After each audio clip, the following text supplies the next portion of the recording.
আসসালামু আলাইকুম। জীবনটা খুব ছোট, কিন্তু কিছু মুহূর্ত থাকে যা কখনো ভোলা যায় না। আজ সেরকম কিছু স্মৃতি তৈরি করতে বের হয়েছি প্রিয় চাচা কিবরিয়া মজুমদার জুয়েল ও প্রিয় ভাইদের সাথে।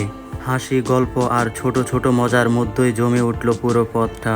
ক্লান্তি নেই, শুধু আনন্দ আর আনন্দ। প্রকৃতির এই অপার সৌন্দর্য মনকে শান্ত করে দেয়। মনে হয় পৃথিবীটা আসলেই কত সুন্দর।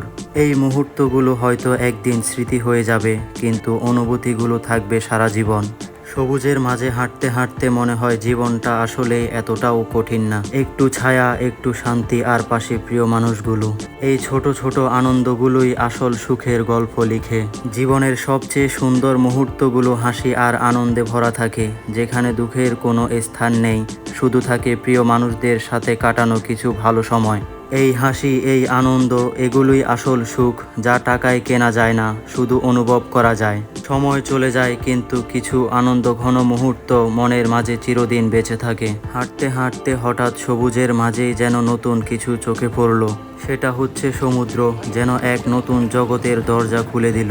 ধীরে ধীরে এগিয়ে গেলাম, আর প্রতিটা পদক্ষেপে বাড়তে লাগলো উত্তেজনা। এই উত্তেজনায় সবুজের শান্তি পেরিয়ে এবার শুরু হলো সমুদ্রের উচ্ছ্বাস। এই যাত্রায় আমাদের ভ্রমণ এখানেই শেষ। বারবার ফিরে আসুক এমন মুহূর্তগুলো।